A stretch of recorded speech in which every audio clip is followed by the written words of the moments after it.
I settled down in Paris for the rest of the winter. I knew nothing of science, and I thought the time had come when I must acquire at least a nodding acquaintance with it. I read a lot. I don't know what I learned much except that my ignorance was abysmal, but I already knew that. When the spring came, I went to the country and stayed at a little inn on a river near one of those beautiful old French towns where life doesn't seem to have moved for 200 years.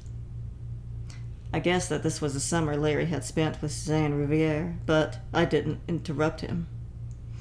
After that, I went to Spain. I wanted to see Velazquez and El Greco. I wondered if art could point out the way to me that religion hadn't. I wandered about a bit and then came to Seville.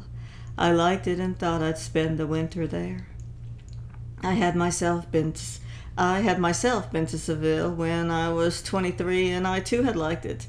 I liked its white, tortuous streets, its cathedral, and the wide-spreading plain of Guadalquivir. But I liked also those Andalusian girls with their grace and their gaiety, with their dark shining eyes and the carnations in their hair stressing its blackness, and by the contrast itself more vivid. I liked the rich color of their skin and the inviting sensuality of their lips. Then, indeed, to be young was very like heaven. When Larry went there, he was only a little bit older than I had been, and I could not but ask myself whether it was possible he had remained indifferent to the lure of those enchanting creatures. He answered my unspoken question. I ran across a French painter I'd known in Paris, a fellow called Auguste Cotet, who'd kept Suzanne Riviere at one time. He'd come out to Seville to paint, and he was living with a girl he'd picked up there. He asked me to go with them one evening to Irtania to listen to a flamenco singer, and they brought along with them a friend of hers. She was the prettiest little thing you ever saw. She was only 18. She'd gotten into trouble with a boy and had to leave her native village because she was going to have a baby. The boy was doing his military service. After she had the baby, she put it out to nurse and got a job at the tobacco factory. I took her home with me. She was very gay and very sweet, and after a few days I asked her if she'd like to come and live with me.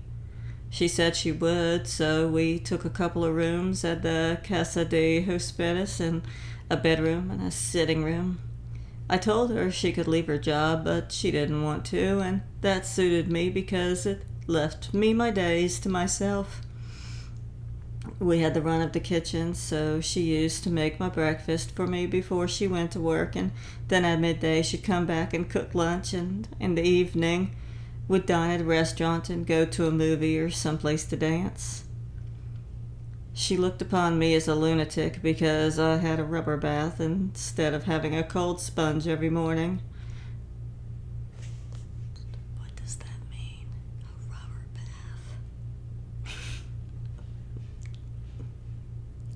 bath? The baby was farmed out in a village a few miles from Seville, and we used to go and see it on Sundays. She made no secret of the fact she was living with me and to make enough money to furnish the lodging in a tenement they were going to take when her boyfriend was through with his military service. She was a dear little thing, and I'm sure she's made her Paco a good wife. She was cheerful, good-tempered, and affectionate. She looked upon what you delicately call sexual congress as a natural function of the body like any other. She took pleasure in it, and she was happy to give pleasure. She was, of course, a little animal, but a very nice, attractive, domesticated animal. Then one evening she told me that she had a letter from Paco in Spanish Morocco, where he was doing a service, to say that he was to be released and would arrive in Caldez in a couple of days. She packed her belongings next morning and slipped her money in her stocking, and I took her to the station. She gave me a hearty kiss as I put her into the railway carriage, but she was too excited at the thought of seeing her lover again to have thought for me. And I'm sure that before the train was out of the station she'd forgotten my existence. I stayed on in Seville, and in the fall, I set out on a journey that landed me in India. It was getting late. The crowd had thinned out and only a few tables were occupied. The people who had been sitting there because they had nothing else to do had gone. Those who had been to a play or a picture and had come to have a drink or a bite to eat had left, and now and then latecomers straggled in. I saw a tall man, evidently an Englishman, come in with a young rough. He had long, washed-out face, thinning, wavy hair of a British intellectual, and evidently suffered from the delusion common to many that when you are abroad, no one you know at home can possibly recognize you. The young rough greedily ate a plate of sandwiches, while his companion watched him with amused benevolence. What an appetite! I saw one man whom I knew by sight because we went to the same barber at Nice. He was stout, elderly, and gray-haired, with puffy red face and heavy patches under his eyes. He was a Middle Western banker who had left his native city after the crash rather than face an investigation. I do not know whether he had committed any crime. If he had, he was perhaps too small fry to put the authorities to trouble of getting him extradited. He had a pompous manner and the false heartiness of a cheap politician, but his eyes were frightened and unhappy. He was never quite drunk and never quite sober. He was always with some harlot who was obviously getting all she could out of him, and he was now with two painted middle-aged women who treated him with a mockery they didn't trouble to conceal, while he, only half understanding what they said, giggled fatuously. The gay life. I wondered if he wouldn't have done better to stay at home and take his medicine.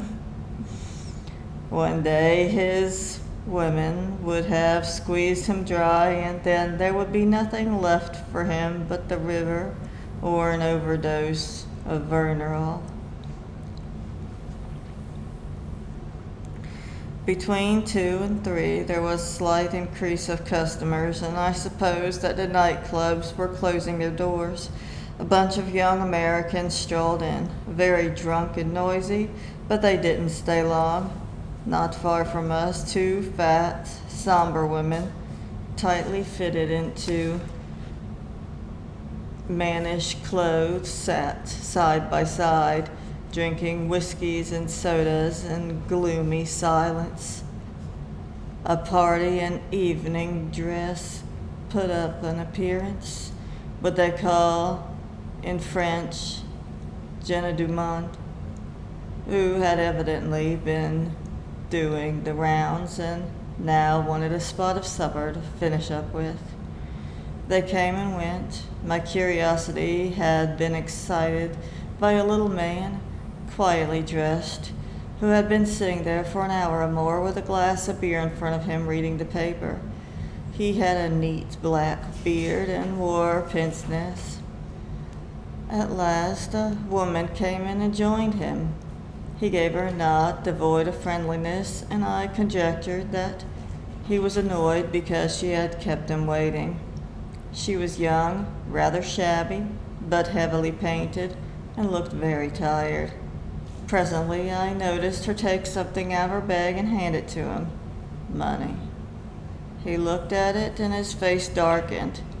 He addressed her in words I could not hear, but from her manner I guessed they were abusive, and she seemed to be making excuses. Suddenly he leaned over and gave her a resounding smack on the cheek. She gave a cry and began to sob. The manager, drawn by the disturbance, came up to see what was the matter. It looked as if he were telling them to get out if they couldn't behave. The girl turned on him and shrilly, so that one heard every word, told him in foul language to mind his own business. If you slap my face, it's because I deserved it, she cried. Women. I had always thought that to live on a woman's immoral earnings, you must be strapping, flashy fellow with sex appeal, ready with your knife or your gun. It was astonishing that such a puny creature, who might have been a lawyer's clerk from his appearance, could get a footing in such an overcrowded profession.